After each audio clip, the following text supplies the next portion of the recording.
I never thought a peaceful weekend at my family's secluded cabin could spiral into a full-blown SWAT reunion fiasco, but there she was, a Karen in neon pink tennis shoes stomping through the pine needles like she owned every tree in the forest, her clipboard menacingly pinned under one arm as though it held the secrets of the universe instead of petty neighborhood regulations.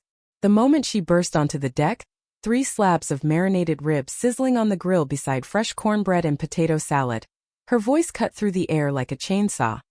This barbecue is unauthorized and in direct violation of Section 12, subsection H of the covenants you signed. My buddies froze mid-chew, mugs of craft beer dangling from their fingers, while I wiped sweat and smoke from my brow, blinking as disbelief flooded every nerve. My grandfather's cabin was a sanctuary, a place of memories etched into weathered logs and creaking floorboards, far beyond the reach of HOA bylaws, or so I'd thought.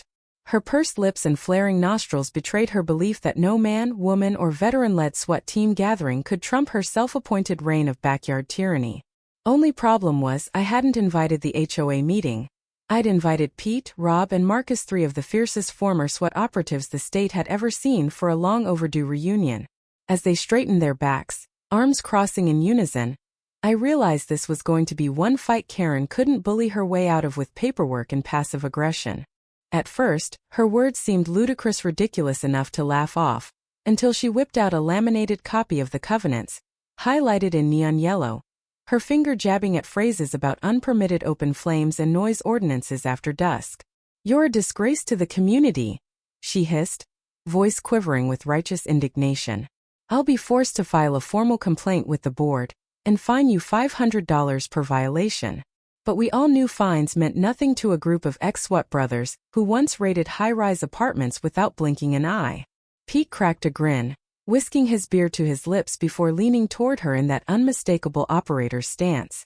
"Karen," he said, slow and steady, his voice a calm ocean beneath the brewing storm. "We were deployed to sites you couldn't even find on a map. We follow orders, but we don't tolerate harassment. You're trespassing on protected property." Karen's jaw hit her chest, eyes darting between the 3 silent giants flanking me. Her bravado faltered for a breath, just long enough for Rob to step forward and reclaim the clipboard, flipping it closed with deliberate force so it clicked like a pistol. That was the spark. As Karen sputtered indignantly, Marcus produced a crisp, county-issued deed proof that my family held ironclad title to the land, covenants notwithstanding. He laid it on the grill's side shelf, the smoke curling around the embossed seal as though honoring the moment. I watched her eyes narrow, scanning the document with flared nostrils, then slam shut in defeat. This can't be right," she stammered, voice pitched too high to carry the authority she craved. The truth was a mirror she refused to look into, but my buddy smiled with military precision. This was why we'd invited them here. Not for nostalgia, but to protect what was ours. Just when she seemed ready to retreat, a second twist unraveled the afternoon's tension. The silhouette of a man in tactical gear materialized at the edge of the yard, creeping soundlessly through the pines. Before Karen could shriek, he emerged into the golden light, rifle slung casually across his chest. Our old teammate Jackson, officially retired but never one to miss a gathering. He cocked his head at Karen's clipboard like it was a nuisance obstacle. "Afternoon, Karen. You lost." His voice was calm, but the ripple of authority it carried could calm riots. Karen's cheeks flamed scarlet as adrenaline coursed through my veins. The men repositioned instinctively, fanning out around the deck in that practiced diamond formation, blocking any chance she might charge us with Neighbors Association charts. Her tears came next, blubbering laments about civic duty and public safety, her voice breaking as she begged for mercy. None was offered. Instead, Pete leaned in, voice hushed and low. "You came here today to bully a group of veterans doing nothing but honoring each other's sacrifices. You'll leave with your clipboard, your pride in shreds, and a promise never to darken our doorstep again." Karen trembled, her years of self-appointed supremacy evaporating in the face of unspoken truths and unwavering brotherhood.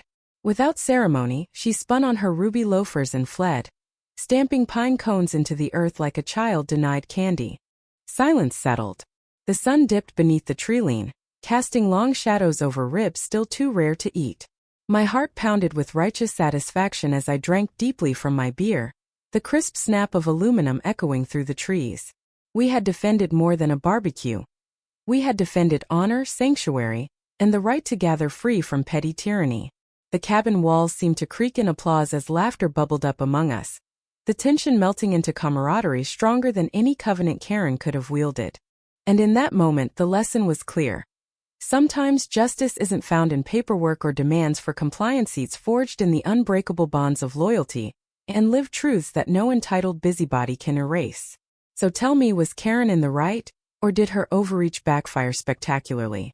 Share your take, agree or dissent, and let the debate blaze hotter than any barbecue flame. Silence lingered like the smoke drifting off our last embers as the final rays of sun sank behind the pines, bathing the clearing in a fiery dusk. The men exhaled in unison, shoulders loosening from the tension that had gripped them since Karen's arrival. Jackson stepped forward, ear-to-ear grin cutting across his rugged face as he clapped me on the shoulder. "Well," he said, voice warm, "I'd say that's how you handle a hostile inspection." Laughter rippled around the deck, carried on the cool evening breeze, and even Karen's abandoned clipboard lay forgotten beneath the oak table. We moved in close, hands drumming veteran rituals, fist bumps, knuckles rapping against knuckles, a silent covenant reaffirmed under the fading sky. As the first stars spangled overhead, I reached for a log, tossing it onto the dying fire. It hissed and spat, sparks dancing like tiny embers of triumph. The cabin's porch lights flickered on, casting a golden glow over weathered wood and familiar faces. Grandpa's old lantern hung from a hook by the door, its glass chimney cracked but stalwart, a testament to endurance. Pete leaned against the railing, arms crossed, eyes cast upward. "You ever notice how they all think rules are enough to scare us?" he mused half to himself. His words drifted into the hush, sparking quiet reflection. I glanced at Marcus, who nodded slowly. He'd always been the thinker of the group, methodical, observant. "Because they're made by people who never faced what we did," he replied. "They can't fathom true hardship. To them a covenant is scary. To us it's just words." Jackson snapped his fingers, flames flickering in his palm. "Exactly. We walked through fire so hot it could melt bone. This is nostalgia." His laugh was a low rumble, and the others joined in, the sound rolling through the trees like distant thunder. A lull settled, but the air hummed with unspoken bonds. I poured another round of beers, the aluminum cans whispering secrets as I popped tops. We raised our drinks to the night sky. "To the cabin," I toasted, voice thick with gratitude. "To memories forged here. And to keeping petty tyrants like Karen at bay." Glasses clinked, a crisp note against the thrum of cicadas. The fire crackled, snapping back to life, and for a heartbeat, the world felt perfect. Then from the tree-line, a rustle subtle but deliberate caught our ears. Heads snapped around as Marcus reached for his side. "Did you hear that?" he whispered. In response, Pete flicked on his tack light, a narrow beam slicing through the darkness. My heart thudded against my ribs as we swept the beam across the trees. First nothing, then movement, shadows slinking between trunks. 3 shapes emerged, hands raised in mock surrender, faces lit by mischievous grins. "Surprise!" they chorused, stepping into view. It was the rest of the old team, Hernandez, Whitman, and Diaz, emerging like phantoms from our past. The crowd swelled in an exhalation of laughter and cheers as the reunion spread across the porch. We enveloped them in bro hugs, reminiscing about missions that seemed a lifetime ago, swapping war stories laced with humor and hard-earned humility.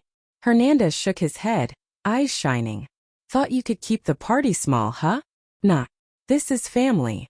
A fresh round of beers made the rounds as the fire roared back to life, the flames licking the night sky with joyous intensity.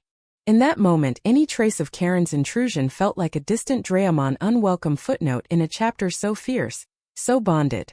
We reclaimed the space, turning the deck into a cathedral of kinship where laughter and loyalty echoed off the cabin walls. Voices rose in camaraderie, recounting battles against insurgents, training drills in freezing tundra, the sting of first loss and the triumph of survival. Shadows danced over weathered wood, and I realized that the cabin was more than timber and nails. It was crucible and sanctuary, a sacred ground where we shed our uniforms but not our brotherhood. Night deepened. The fire crackled again, embers rising like silent prayers as the men drifted into quieter conversations. Jackson and I wandered to the lakeshore, the water calm and inky beneath a tapestry of stars. He kicked at a pebble, sending ripples outward. "You ever think about hanging it up?" he asked, gaze fixed on that infinite dome. Veteran life, that adrenaline, the purpose, it's addictive. I shrugged, thoughts heavy. "Sometimes," I admitted. "But then I'm here with you all and it feels like we never left. This cabin, this group, this is my new mission." He bumped my shoulder, grin shadowed in starlight. "Fair enough. Just promise me you won't let some HOA pencil pusher shuffle you off into retirement before you're ready." I laughed, but it echoed hollowly, carrying a truth I couldn't shake. The world outside would always demand conformity, obedience to arbitrary laws penned by those who'd never bled. Here we wrote our own code. We returned to the deck where Pete had coaxed the fire into a gentle glow. He was teaching Hernandez a childhood card game. Their heads bowed, cards spread like battlefield terrain. Laughter bubbled up when Hernandez accused Pete of cheating, and Pete feigned innocence with a knight's chivalry. Meanwhile, Whitman and Diaz argued about the best way to secure a perimeter using only tents and paracord. Arguments were fierce but playful, a nod to old tactics in new contexts. Across the clearing, the cabin windows glowed warmth, promising rest and refuge when we were ready. At last I stood, clearing my throat. The chatter softened as dozens of eyes turned to me. "Gentlemen," I began, voice steady, "tonight we faced down bureaucracy and entitlement. We proved that friendship and conviction are stronger than certificates and covenants. We honored those who went before us and those who stand with us now. Tomorrow, when the world tries to tell you to quiet down, to shade the spark of freedom, remember this night. Remember that some things, justice, loyalty, love, cannot be legislated away." Nods circled the group. Pete raised his beer. "Here, here." Glasses met in salute one final time. One by one, the men drifted inside the cabin to sleep. The fire sputtered low, a dying heartbeat of orange embers. I stayed by the railing, watching stars slide across the sky, each one a testament to battles fought and bonds unbreakable. In the distance, a loon cried, lonely, untamed, wild. It reminded me that freedom was a cry one answered by living authentically, by standing up to injustice, no matter how small. As I closed the door behind me, the impact of the day settled deep in my bones. Tomorrow the HOA board would send letters, maybe even lawyers. Karen would undoubtedly file more complaints from the sanctity of her gated mansion. But we had already won. We had reclaimed this land, this moment, and each other. The cabin's warmth enveloped me, the lantern's cracked glow welcoming me home. I slid off my boots, the pine-scented floor cool beneath my feet, and laid my head on the pillow embroidered with the family crest. My final thought before sleep claimed me was gratitude, gratitude for every man who stood with me, for every memory carved into these walls, and for the knowledge that unity and courage would outshine any petty rule. When dawn broke, the world would wake to news articles and gossip threads, but here, beneath the dew-laden pines, our story would endure unbowed. And that, more than any covenant or complaint, was the real victory.